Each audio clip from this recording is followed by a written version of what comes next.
अलग अलग media channel सारा का सारा नाश हो गया, और नाश हो गया मेरे भाई। कल एक्सपेक्टेशन जो थी ना यहाँ पर, जस्ट उसका एकदम 180 डिग्री विपरीत हुआ। मतलब आप ये मान लीजिए कि जिस व्यक्ति से, जिस सिस्टम से, जिस अन्याय से आप यहाँ पर लड़ रहे थे, आप उसके चाय के 2 चुस्की के आगे वहां पर जाकर के फीके पड़ गए, उसकी मेहमान नवाजी के आगे जाकर के जी हुजूरी करके चले आए।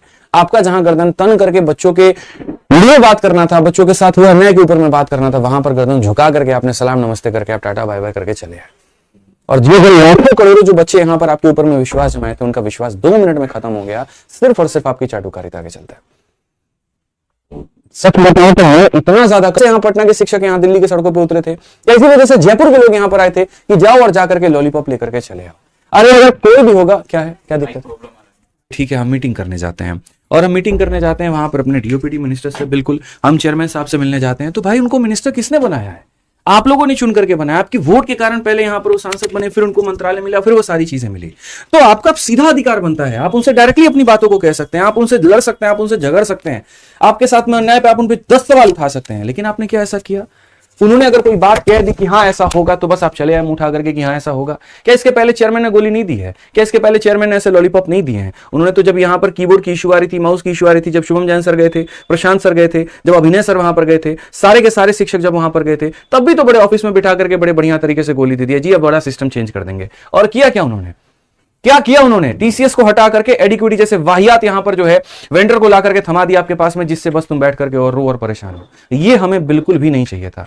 सिर्फ एक बात मैं पूछना चाहता हूं, लड़ाई हमारी किस चीज से थी कि सीजल का पेपर डिले हो?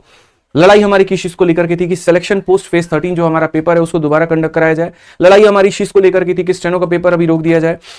लड़ाई हमारी इस चीज को लेकर के थी जो सेंटर दूर भेजे जा रहे हैं बच्चों को, वो इतना दूर ना भेजा जाए? लड़ाई हमारी इस बात पे थी कि जो रेलवे में पूरा कैलेंडर जिस तरीके से आता है उस तरीके से कम पेपर का एक सही समय हो, किस समय पर हम पेपर को कंडक्ट करवाएं। हमने क्या 50 लाख वैकेंसी मांगी थी? हमने क्या 70 लाख वैकेंसी मांगी थी? 5 लाख वैकेंसी मांगी थी? हमने तो वैकेंसी के ऊपर में बात ही नहीं की। हमने तो सिर्फ बात इतनी की कि जी हमारा ये पेपर होता है और बस आप इसको सही तरीके से कंडक्ट करवा लीजिए, और इसके लिए हमारी हाथ जोड़ करके गुजारिश है। कल एक एक मंत्री, एक एक एमएलए, एक एक एमपी और डीएसपी, हर किसी के मैं मेरे भाई आवास पे घूमता रहा। 10 लोगों से ऊपर एमपी से मैं मिला हूंगा, ठीक है। काफी लोगों के साथ मैंने फोटो भी शेयर की, उनके ट्विटर पर हमने ट्वीट भी करवाया। अगर आप देखेंगे वहां दीपेंद्र जी हुड्डा का, उनके ट्विटर अकाउंट को जाकर के देखिए, उन्होंने ट्वीट किया इस मुद्दे को लेकर के। आज संसद में इसके ऊपर में चर्चा भी चल रही है, 263 नंबर वहां पर क्यों नंबर है इसका। आज इन सारी चीजों के ऊपर में चर्चा हो रही है। क्या हम सिर्फ वहां लॉलीपॉप लेने गए थे? इनमें से कितना मुद्दा सॉल्व हुआ मुझे ये बता दीजिए।